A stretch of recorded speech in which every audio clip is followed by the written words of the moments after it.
છોટાઉદેપુર નગર તથા જિલ્લાની જીવાદોરી સમાન ગણાતી ઓરસંગ નદીમાં વર્ષોથી થતા રેતી ખનનને કારણે નદીમાં હવે માત્ર પથ્થર અને કાંકરા રહી ગયા છે. આવનારા દિવસોમાં રેતી જોવા પણ નહીં મળે તેવા એંધાણ વર્તાઈ રહ્યા છે. રેતી માફિયાઓ દ્વારા જ્યાં લીઝ આવેલી છે ત્યાં પણ ગેરકાયદેસર રેતીનું આડેધડ ખોદકામ કરતા ઓરસંગ નદીની રોનક જતી રહી છે અને ઓરસંગમાં દર વર્ષે પાણીના સ્તર ઉતરતા જાય છે. મુઠ્ઠીભર રેતી માફિયાઓએ ઓરસંગનું સ્વરૂપ બદલી કાઢ્યું અને જ્યારે તંત્ર જોતું રહ્યું છે નદીમાંથી રેતી ખલાસ થઈ ગઈ છે છતાં હજુ સુધી તંત્ર કંઈ જ કરી શકતું નથી, જે હાસ્યાસ્પદ છે. જ્યારે વાડે ચીબડા ગળતી હોય તો કોણ બચાવે તેવું ભર બજારમાં ચર્ચાઈ રહ્યું છે.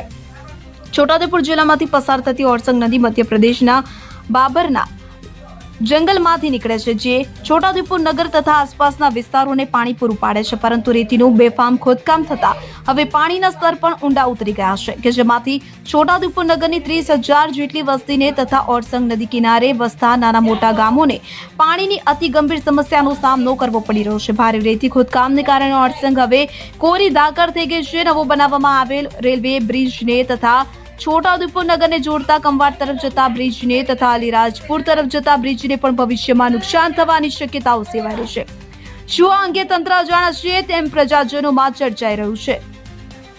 છોટાઉદેપુર નગરમાં કંવાડ તરફ જતા બ્રિજની નીચે અને અલીરાજપુર તરફ જતા બ્રિજની આસપાસ લીઝ આવેલી નથી, છતાં પણ ભારે ખોદકામને કારણે કાંકરા તથા પથ્થરો દેખાઈ રહ્યા છે. અલીરાજપુર બ્રિજ પાસે તથા કોતરપુરા વારીગૃહના કુંવારી ચેનલ આવેલી હોય કે રેતીના સ્તર ઓછા થતા ચેનલોને પણ નુકસાન થવાની સંભાવના અને પાણીના સ્તર પણ ઊંડા જતા રહ્યા છે. એક તરફ ઓરસંગ નદીમાં પાણી સુકાવા લાગ્યું છે, જ્યારે અંદાજિત ₹7 કરોડને ખર્ચે ઓરસંગ નદી ઉપર નવો ચેકડેમ બનાવવામાં આવ્યો છે. પરંતુ અજાણ્યા ઇસમો દ્વારા ડેમના દરવાજાની પ્લેટો કાઢી લેવામાં આવી છે અને અમુક પ્લેટો તણાઈ ગઈ છે. પરંતુ હજુ સુધી આ પ્લેટો કાઢી નાખવા વાળા ઝડપાયા નથી, કે જે નવાઈ ભરી વાત છે. નદીના પાણી ઓસરી ગયા છે, જ્યારે પાલિકા વેચાતું પાણી હાફીસવરથી મંગાવવું પડે છે. ફરી નગરના માથે આકરા ઉનાળામાં પાણીનું સંકટ સર્જાય તેવું લાગી રહ્યું છે. દુકાળમાં અધિક માસ જેવી સ્થિતિનું નિર્માણ થયું છે અને આ સાથે ઓરસંગ નદી કિનારે વસતી પ્રજા કે જે ઓરસંગ આધારિત પાણી મેળવે છે તેને આકરા ઉનાળામાં પાણીની ગંભીર સમસ્યા ભોગવવી પડે છે.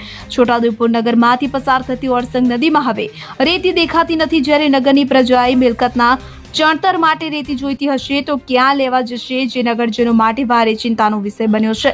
નદીમાં ગેરકાયદેસર બેફામ રેતીના ખોદકામને કારણે નદી કિનારે આવેલ પાણીના કુવા તથા બોરના સ્તર પણ ઊંડા ઉતરી જાય છે. હવે જોવાનું રહ્યું કે નગરના કલ્યાણ અર્થે તંત્ર શું પગલાં ભરે છે. વિવેક રાવલ, છોટાઉદેપુર.